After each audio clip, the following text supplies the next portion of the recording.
Today I will present my first geometry problem on this channel, namely USA TSTST 2023 problem 6. We consider a scalene triangle ABC and 2 points P and Q distinct inside of it. They should obey the following angle condition.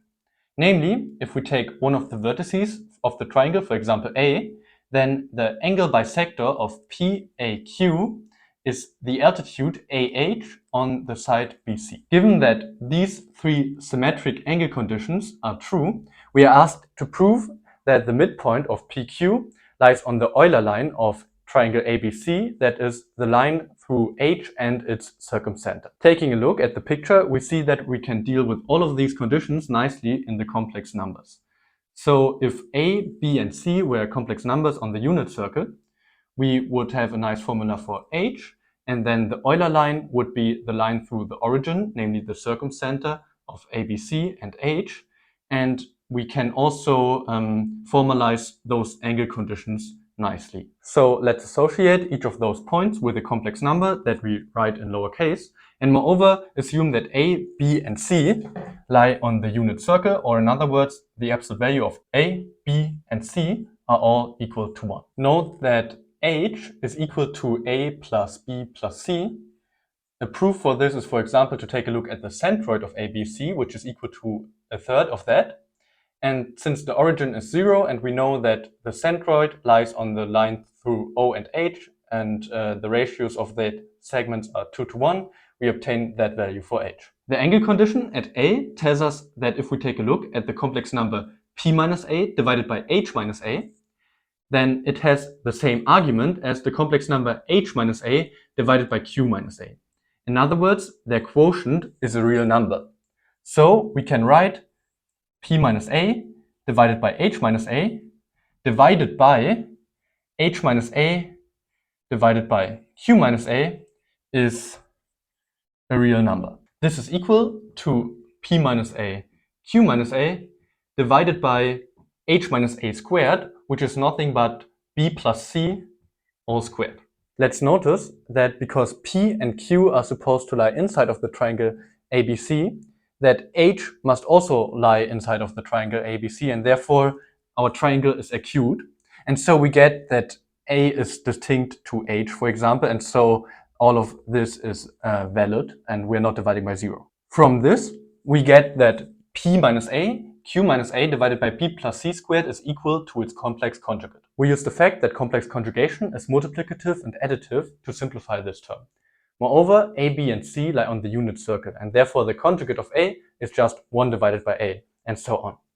But because I have already solved this problem and seen that we get a nice cancellation, in hindsight, I can now say that we only redistribute the conjugation in the denominator, and the top stays the same almost. So we get the conjugate of P minus A Q minus A divided by 1 divided by B plus 1 divided by C all squared.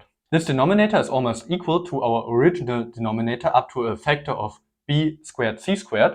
And so we can write this as the conjugate of P minus A Q minus A divided by B plus C squared multiplied with B squared C squared. After cancelling out B plus C squared on both sides and dividing by BC, we obtain that P minus A Q minus A divided by BC is a real number, because if we conjugate it, the top becomes that, and BC conjugated is just 1 divided by BC. Let us call this real number lambda A and define lambda B, lambda C similarly, and those are then also real numbers.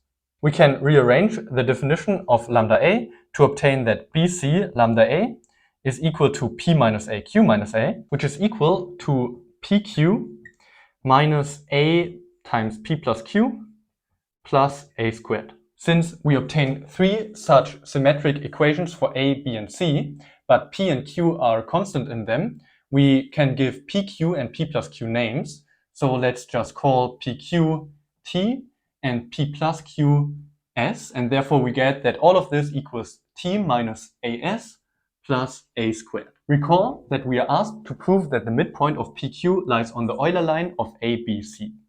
We also know that the Euler line goes through the origin of our complex plane and h.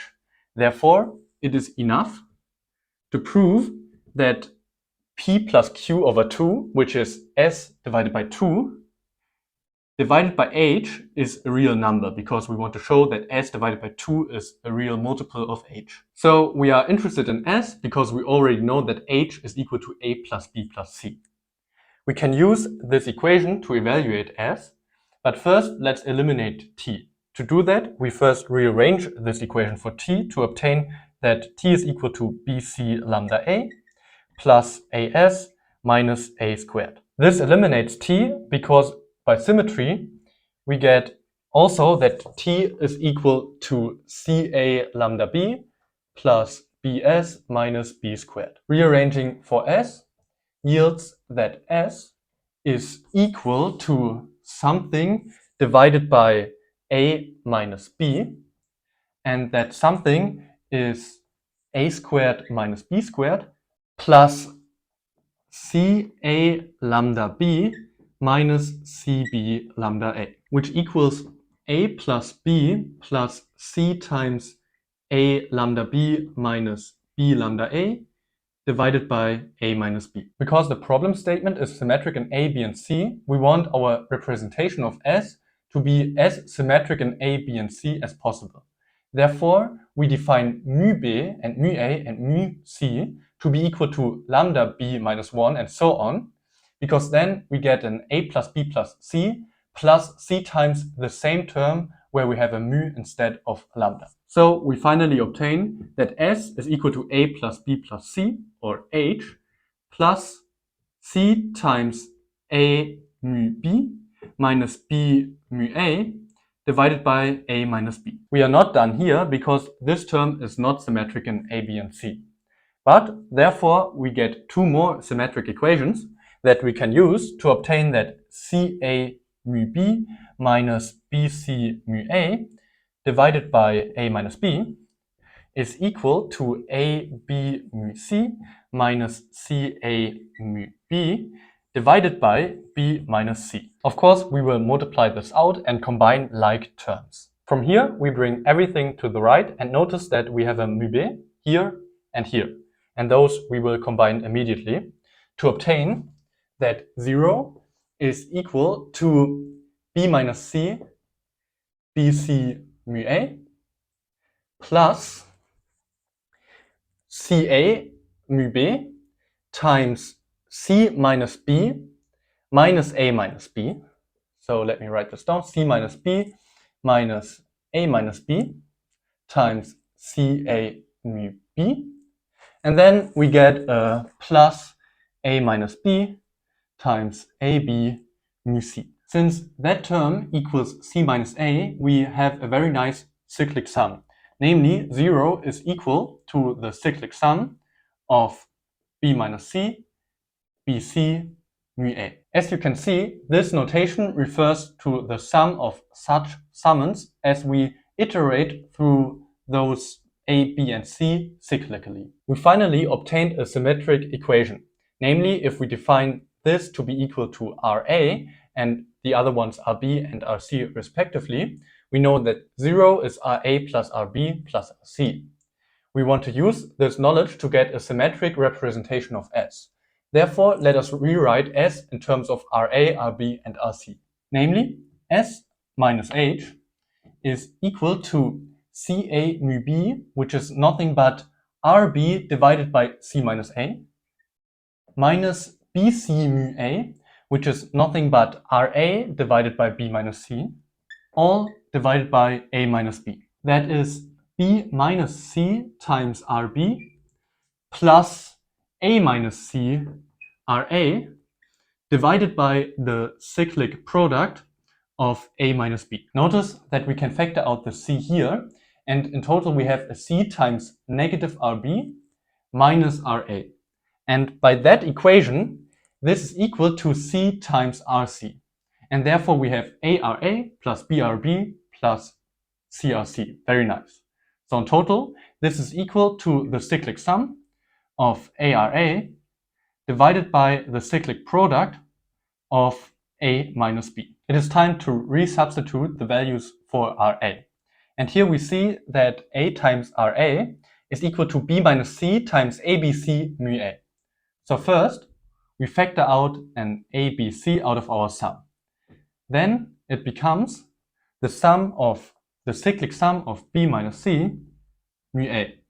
And finally, we divide by the cyclic product of A minus B. So as desired, we obtain a symmetric representation for S minus H, and after adding an H, this is a symmetric representation for S.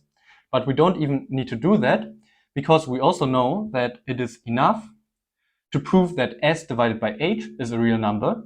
And in other words, it is also enough to prove that S minus H divided by H is a real number.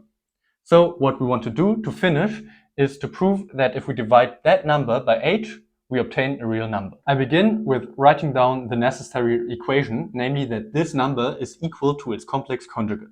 Here I want to know that A plus B plus C is our H. The conjugate of A is 1 divided by A, and so on. Moreover, mu I is equal to lambda I minus 1, and therefore a real number.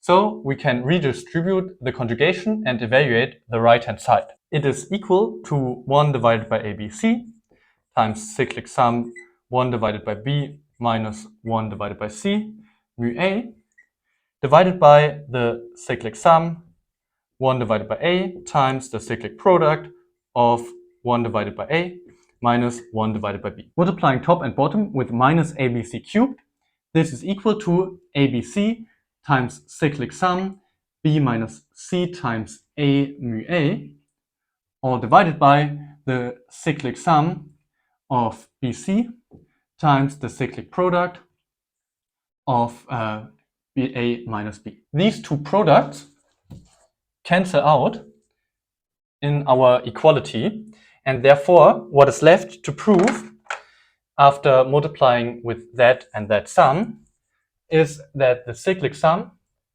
of B minus C times mu A times the cyclic sum of BC is equal to the sum of B minus C A mu A times the sum of A. We see that if we take a B here and multiply it with that summand, we get a summand that also appears on the left side, namely by taking the A term here and multiplying it with AB. Thus, 6 terms cancel out, and finally, we are asked to prove that the cyclic sum of B minus C BC mu A is equal to the sum of B minus C A squared mu A. We recognize this term as RA, and therefore the left side is just the sum of all the RA that we have already proven to be equal to 0. So what is left to prove is that the right side of this equation is also equal to 0. And really there's only one way to do that in the time until this video finishes. Namely, we notice that we get a term like that by conjugating the left side. That is also equal to 0. Namely, 0 is equal to the conjugate of the sum of B minus C, BC mu A. Because the mu I are real numbers, this is equal to the sum of C minus B divided by BC times 1 divided by BC, so divided by B squared C squared times mu A. This is minus 1 divided by A squared B squared C squared times the sum of B minus C, now A squared mu A. And this is exactly what we wanted to show, namely that the right side is also equal to 0 because that term does not equal to 0, and therefore we are done.